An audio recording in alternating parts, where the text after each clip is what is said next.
Hello. Welcome to TOPHER'S Stories, where stories come alive. Please subscribe and share with friends. Now relax and enjoy the story. The sun dipped low over Victoria Island, casting golden light across the glass walls of Derek Cole's penthouse. Everything was picture perfect. The wedding planner was on the phone, confirming vendors. The tailor had delivered the agbatas for the traditional ceremony. Amelia sat on the edge of the white leather couch, flipping through a small notebook of final wedding plans. But Derek couldn't shake the feeling that something wasn't right. "Babe," he said, pausing near the balcony door. "You sure everything's okay? You've been quiet since yesterday." Amelia glanced up, her face unreadable for a second before she smiled. "Of course. Just tired. It's been a long week." He nodded but didn't look convinced. He crossed the room and sat beside her. "You're not having second thoughts, are you?" Amelia chuckled softly. "You really think I'd let you spend 10 million naira on a wedding if I planned to run away? Some women just want to party," Derek teased, trying to keep the tone light. She smiled again, but it didn't quite reach her eyes. She closed a notebook and leaned her head on his shoulder. "I love you, Derek. You know that, right?" "I know," he said, wrapping his arm around her. "I just need to hear it sometimes." They sat in silence for a moment, listening to the buzz of the city below. Then Derek's phone vibrated. He reached into his pocket and pulled it out. It was a text message from an unknown number. No name, no emoji, just one sentence. "She's not who you think she is." His heart paused. He stared at the message for a few seconds, then looked at Amelia. She was scrolling through her phone, calm, peaceful, like she hadn't just been the subject of a cryptic warning. "What is it?" she asked, sensing his shift in energy. Derek flipped the phone over. Nothing. Probably just spam. But his mind was racing. That night, after Amelia had gone home to spend the last night before the wedding with her maid of honor, Derek couldn't sleep. He paced the bedroom, replaying every moment of the past year. How they met at a tech conference in Cape Town. How she'd appeared so suddenly in his life. How she always dodged deep conversations about her past. He picked up his phone again, staring at the message. No follow-up, no reply when he responded with, "Who is this?" Something about it felt personal. Still, he pushed it aside. Maybe it was a jealous ex. Or a prank. Tomorrow was supposed to be the happiest day of his life. He wouldn't let paranoia ruin it. He shut his eyes. Morning would bring a storm. The morning of the wedding arrived with the Lagos sky heavy in gray. Rain threatened, but hadn't fallen. The compound of the Cole family estate in Akoi was buzzing with activity. Decorations were going up. Caterers had arrived. The smell of jollof rice and fried chicken wafted through the air. Derek stood in his bedroom, fully dressed in cream and gold abata. Nathan was helping adjust his fila hat. "You good, big bro?" Nathan asked. Derek gave a small smile. Nervous. "But yeah, I'm good." Nathan gave him a playful punch. "You're getting married, man." Smile small. Derek tried. But something still didn't sit right. His phone buzzed. This time it was Grace, Amelia's best friend and maid of honor. "Grace. Derek, is Amelia with you?" His brows furrowed. "Derek. What do you mean? Isn't she with you?" There was a pause. Then she called. He picked up immediately. "Grace." "She's not here." Grace's voice trembled. "She left the hotel last night to drop something off at her dad's house. She never came back. Her phone is off. I thought maybe she stayed with you." Derek felt the floor tilt. "Wait, what? You're saying she's missing?" "I don't know what to think. I didn't want to panic too early. Maybe she's stuck in traffic. She wouldn't miss her wedding." Grace didn't respond. Derek lowered the phone and turned to Nathan, panic setting in. "She's gone." "What do you mean gone?" "She's not at the hotel. She didn't come back after last night. No one can reach her." Nathan's face went pale. "We need to call the police." "No," Derek shook his head, pacing. "Not yet. Maybe maybe something came up. Let me try her again." He dialed, straight to voicemail. The guests had begun arriving. Cameras were clicking. Ushers were guiding people to their seats under the massive white tent. His mother, Victoria, stood near the entrance, greeting dignitaries. He approached her. "Mom, Amelia's missing." Victoria raised an eyebrow. "What do you mean missing?" "She's not at the hotel. No one's seen her since last night." Victoria's expression hardened. "Are you sure this isn't cold feet?" Some women panic at the last moment. "She wouldn't do that. You didn't see her yesterday. Something's wrong." Victoria sighed, but her eyes narrowed slightly. "Call the police then. Or should we postpone?" He didn't answer. Minutes stretched into hours. Guests were restless. The DJ played soft instrumental music on loop. Still no sign of Amelia. The police were finally called. They questioned Grace, checked traffic cameras, tried pinging her phone. Nothing. By sunset, Derek stood alone in the empty event hall. The chairs were vacant. The food had gone cold. The cake stood untouched. The storm clouds that had held off all day finally opened up. Rain poured down. Derek sat in a soaked ibada, his head in his hands. His best man, Nathan, walked up with an umbrella. "Derek, I'm sorry." He didn't respond, just stared blankly ahead. "She's not who you think she is." The words from the mysterious text echoed in his head. And now she was gone. No note, no goodbye, just silence and the storm. 3 months after the wedding that never was, Derek Cole was a ghost of the man he used to be. His once bustling office in Lekki Phase 1 had been shut down. His award-winning tech startup, PulseNet, had gone dark. Staff let go, emails unanswered, clients confused. Derek had vanished from the world, just like Amelia vanished from his life. His apartment, once filled with the energy of creative chaos, now smelled like dust and silence. Unwashed mugs lined the kitchen counter. Newspapers he never read were piled at the door. The curtains were always drawn. He lived in his robe, ate from takeout containers, slept, but only in short, broken shifts. The world outside moved on. Social media buzzed with theories. She jilted him at the altar. She was paid off. He must have cheated. Derek ignored them all. He didn't care what people thought. He just wanted to know why. Why did she leave? Why didn't she say goodbye? Why did she tell him she loved him just hours before vanishing? He played those moments over and over in his mind. Her eyes, her smile, the way she had held his hand just before leaving for the hotel. Everything had felt real.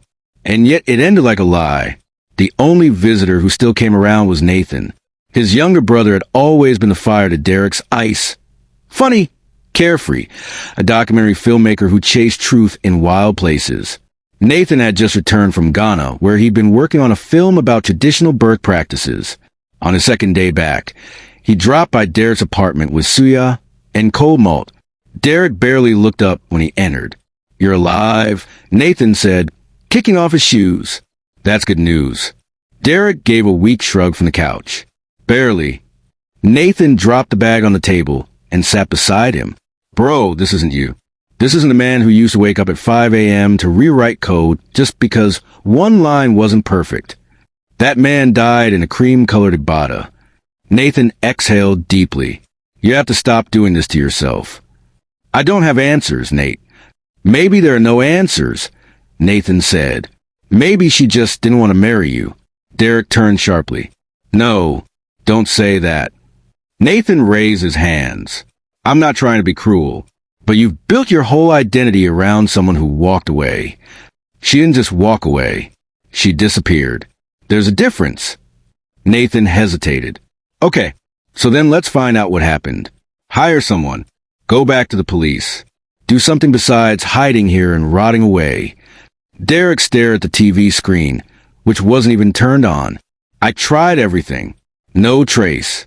It's like she never existed." Nathan stood. "Well, I believe in ghosts.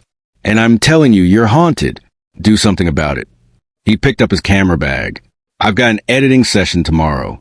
If you can drag yourself out of this dungeon, come hang out. Might distract your mind." Derek didn't respond. But the next day, he showed up. Nathan's small editing studio was buried in a compound in Surulere. It was a far cry from Derek's sleek office, but it was full of life. Posters on the wall, 2 interns arguing over subtitles, a stack of hard drives on the table. Nathan was in front of his computer, scrubbing through raw footage. "Look who decided to join the living," he said when Derek entered. "I didn't come to talk," Derek said. "Just needed somewhere to think." "Cool. Pull up a chair. I'm editing this segment from the Ondo shoot. Some cultural rights, palm wine tapping, local music. You might enjoy it." Derek slumped into a seat behind him and stared at the screen as Nathan played through the footage. The camera panned across a dusty village square. Women in colorful wrappers danced. Drummers beat ancient rhythms. A local priestess spoke about ancestral blessings. The camera lingered on faces, old and young, as part of Nathan's signature style. Then, something jolted inside Derek. "Wait," he said, sitting up straight. "Pause that." Nathan clicked the spacebar. The screen froze on a group of village women walking by a row of palm trees. One of them, slim, in a deep blue wrapper, turned slightly to the camera before continuing on. Derek stood and leaned in. "Zoom in." "Man, it's just a random woman," Nathan said. "Zoom in." Nathan sighed but obeyed. The resolution wasn't perfect, but the face, it was familiar. Soft features, high cheekbones, wide, intelligent eyes, and that unmistakable walk. Derek's voice was low. "That's her." "Who?" "Amelia." Nathan looked again. "Nah, you're seeing what you want to see. That woman's name was something Yoruba. The villagers called her Anike. She teaches kids there. Very reserved. Kinda kept to herself." Derek's heart pounded. "Did you speak to her?" "Briefly. I asked her to sign a release form for footage. She said she doesn't want to be filmed. No drama or anything, just polite and firm." "Do you still have that clip?" Nathan nodded. "Yeah, everything is backed up. Play the rest. Please." Nathan obliged. In the next clip, Amelia was at a school, helping children draw alphabets on a chalkboard. She wore a plain dress. No makeup, but it was her. Derek was sure of it. She smiled at a child.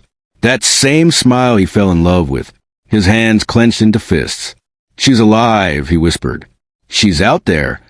Nathan turned slowly. "Even if that's her, bro, you need to ask yourself something." "What?" "Why is she hiding in a village, using a new name, acting like she doesn't know you?" Derek didn't blink. "I don't care. I need to see her." Nathan exhaled. "All right, but you can't just show up and demand answers. If this is really her, something serious must have happened to make her disappear like that." Derek stared at the screen again, watching the woman who had once promised him forever now teaching in a rural school like a ghost of herself. His jaw tightened. He didn't know what he would find in that village, but for the first time in months, he felt alive again. Back in Lagos, Derek stormed into Grace's apartment without warning. She was pouring cereal when he burst through the door. "Derek?" she asked, startled. "What? How did you even get in here?" He slammed a photo on the table, an image he had secretly taken of Anike standing by the school. "This is Amelia, isn't it?" Grace stared at it for a long second before her eyes dropped. "You went to the village." "You lied to me," Derek said, voice rising. "You all lied. You said you didn't know where she was. You said she disappeared. But she didn't disappear, she hid." Grace sighed and walked to the window. "I didn't want to be the one to tell you. I swore I wouldn't." "Tell me what?" Derek demanded. She turned back, pain in her eyes. "Her name isn't Amelia." He froze. "What?" "Her real name is Anike Brooks." Derek blinked. "Brooks? I've never heard that name." "You wouldn't have. Her father is complicated." Grace took a deep breath. "Anike is the only daughter of Senator Raymond Brooks. You know, the one people call the godfather of Lagos Island politics." Derek's mouth fell open. "That Brooks? The one who disappeared from public view after the corruption scandal?" "Yes, but that's not the whole story." "Then tell me everything," Derek said. "No more games." Grace nodded slowly. "Anike changed her name when she left her family years ago. She didn't want to be known as the daughter of a corrupt politician. She wanted a fresh start. That's when she became Amelia James." That's the name she gave you. So why did she leave me? Grace hesitated. Because of your mother. Derek's face darkened. My mom. Victoria Cole isn't just a fashion mogul, Derek. She's connected deeply. Politicians, law enforcement, the oil lobby. She's more dangerous than you know. Derek scoffed. She's tough, but dangerous. Grace walked to her bookshelf, pulled out a file folder, and handed it to him. Amelia and Ike. Found this a week before the wedding. I didn't know what was inside, but I know it shook her to the core. Derek opened the folder. Inside were bank records, photographs, and confidential memos linking Victoria Cole to offshore accounts, and more disturbingly, to a cover-up involving a missing journalist who once tried to expose Senator Brooks. Derek sat down hard. She found this? Grace nodded. She realized your mom and her father were once allies until something went wrong. Her mother died suddenly. The journalist who looked into it vanished.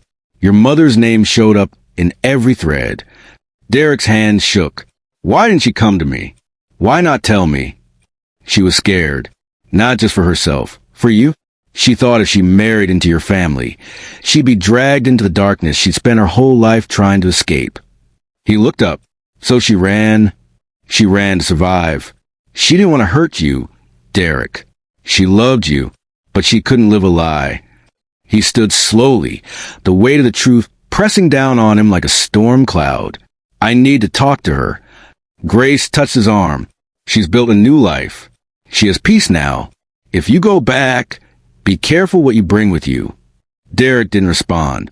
He stared at the photo again, and Ike smiling with village children, the sun on her skin. Everything he thought he knew about her had just been shattered. But the truth wasn't finished yet, and he wasn't ready to let her go. Here is elaboration of: the apartment in Lecky still smelled faintly of lavender and wood polish. Derek hadn't stepped foot inside in months. After Amelia disappeared, he locked the door and left everything untouched. It felt too heavy, too haunted. But now, with the truth Grace had revealed still echoing in his mind, he needed answers. Real answers. He moved through the room slowly, like walking through a graveyard of memories. Her favorite mug was still on the shelf. A silk scarf she used to wear hung behind the door. The photo of them laughing at Tarquel Bay still sat on the dresser, gathering dust. Then he saw it. An old jewelry box pushed to the back of her side of the wardrobe. He opened it. Inside were random things. Hairpins, an earring, and tucked neatly underneath, an old leather-bound diary. Worn at the corners, pages slightly curled. His hands trembled as he opened to the first page. July 2nd. Today I met Derek Cole for the third time, but it feels like the first. There's something about the way he talks about code and people in the same breath. Most tech guys don't. I like that. Derek sat on the edge of the bed and began to read. Page after page, her heart unfolded. She wrote about their first date, how nervous she had been, how she practiced her laugh in the mirror, how he made her feel like being seen wasn't so scary. He smiled faintly. Then her tone shifted. November 15th. I got a message from someone I thought I'd never hear from again, my father's old assistant. He says there's a file linking Victoria Cole to my mother's disappearance. I don't want to believe it, but deep down, I've always suspected. Derek's breath hitched. November 22nd. If I confront Derek, what then? What if he already knows? What if he doesn't? Would I be ruining his life or saving my own? I love him. That's the worst part. If I didn't, leaving would be easier. But if I marry him, I enter a world I know is built on secrets. His mother terrifies me. She hides knives behind her smiles. Page after page, she weighed her love for him against the danger of the truth. December 14th. The file is real. I've seen it. Victoria Cole didn't just know what happened to my mother. She was behind it. The humiliation, the press, the false accusations, all orchestrated to protect her own marriage, to protect her name. I can't live a lie, not even for love. Derek closed the diary, unable to read anymore. His heart was pounding. His eyes burned. She hadn't left because she stopped loving him. She left because she loved him too much to make him choose. And now, She was out there, carrying the weight of secrets that were never hers to bear. Victoria Cole's mansion in Ikoyi gleamed like a fortress. Gilded gates, imported tiles, security guards who greeted you by scanning your eyes. Derek stormed through the door, the diary in hand. His mother was in her sunroom, sipping lemon tea, dressed in her usual ivory and gold. She didn't even look up when he entered. "Derek, if you come to discuss the Lagos Fashion Gala, I've already confirmed your absence." He threw the diary on the glass table. "I'm not here for that. I'm here for the truth." She raised an eyebrow. "You'll have to be more specific." "Amelia," he said. A flicker passed through her eyes. "I know who she really is. Anike Brooks, daughter of Senator Brooks." Victoria said nothing. "She found out what you did to her mother." Now she looked up, calm but sharp. "What exactly do you think I did?" She had proof. Bank documents, memos, cover-up papers. "You were involved in destroying that woman's life." Victoria exhaled softly. So she finally looked under the rug. "She ran from me because she was afraid of what you would do. She gave up everything. Because of you." Victoria stood and walked slowly to the large window. "I did what I had to do to protect this family," she said. "Anike's mother was a threat." "How?" Derek snapped. "She was a woman in love with my father." "That's it." Victoria turned sharply. "Exactly." Derek froze. "She loved Dad." "Yes," Victoria said bitterly. "Before me, before us, he was a young lawyer. She was a journalist. Their romance was brief, but intense. And when your father chose me, she didn't let it go. She tried to ruin us. She sent stories to the press, painted me as a thief, a liar. I couldn't let that stand." "So you destroyed her," Derek said quietly. "She destroyed herself. I just accelerated the fall." Derek felt like the air had been punched from his lungs. "All these years, you let me believe you were the strong, elegant woman who built her empire clean." "I am strong," she said. "And in this country, you don't survive without making enemies disappear." Quietly. "She was innocent," Derek whispered. "She was bitter and reckless." "And Amelia?" Victoria sighed. "Amelia showing up in your life was fate or revenge. Maybe both." "She didn't come for revenge." "Are you sure?" she said. "Or did she just change her mind when she realized you weren't like me?" Derek shook his head. "You don't get it. She loved me. She chose to protect me instead of exposing you." Victoria's tone softened, but only slightly. "Then she was foolish. You don't win wars with love." He turned toward the door. "Where you going?" she asked. "To clean up your mess." She sipped her tea. "Be careful, Derek. Once you open certain doors, they don't close." He looked back at her, eyes cold. "I'm not afraid of the truth anymore. You should be." The night air in Oak-Eye Reel was thick and quiet. Too quiet. Amelia stood outside the small teacher's quarters, folding a stack of children's clothes after washing them by hand. The faint glow from her lantern danced across the compound. She had just finished a letter she didn't intend to send, to Derek. Writing helped soothe the ache she still carried inside. She turned toward the door but froze. A shadow moved behind the trees. "Who's there?" she called softly. Silence. She grabbed the lantern, heart pounding. Slowly, she stepped back into the house and locked the door. But as she turned to check the back window, she heard it. Crack. Glass shattered. Then she smelled it. Smoke. Within seconds, flames roared from the back corner of the house. Someone had thrown in a burning bottle, a homemade firebomb. She screamed, stumbling toward the front door. But it wouldn't budge. The handle had been jammed shut. The smoke thickened. Coughing violently, she pounded on the walls, calling for help. "Somebody, please." Outside, Derek was just arriving at the village gate, riding a borrowed bike from a nearby town. He had come back to beg, no, to fight for her. He wasn't leaving without the truth and her forgiveness. Then he saw it. Orange flickers against the night sky. His stomach dropped. He jumped off the bike and ran full speed toward the fire. "Amelia!" he shouted. Inside, she had collapsed to the floor, gasping for breath. The smoke was swallowing the room. Derek didn't hesitate. He ran to the back, grabbed a log, and smashed the window. He climbed in, ignoring the heat blister in his arms. "Amelia!" He found her near the sofa, coughing weakly. He scooped her into his arms and pushed through the smoke. They tumbled out into the cool air. She clung to him, barely conscious. "It's okay, I've got you." "I've got you," he whispered. Villagers came running with buckets and blankets. Someone poured water over the flames, while others helped cover Amelia with a wrapper. "Who did this?" Derek demanded. A woman looked around nervously. "We saw a man run into the trees. We think it was Say." "Say?" Derek asked, stunned. "He was angry after Anike ended the engagement," the woman said. "He's not been himself since." That night, Amelia lay on a mat in the local clinic. Derek sat beside her, holding her hand. "I should have come sooner," he said, eyes red. "You came just in time," she whispered. "I read your diary." She turned her face away. "Don't be mad," he said. "It was the only way I could understand. I know everything now, about your mom, about mine. I didn't want you to hate her. I don't, but I don't trust her anymore, and I can't let her keep destroying people's lives." Amelia swallowed hard.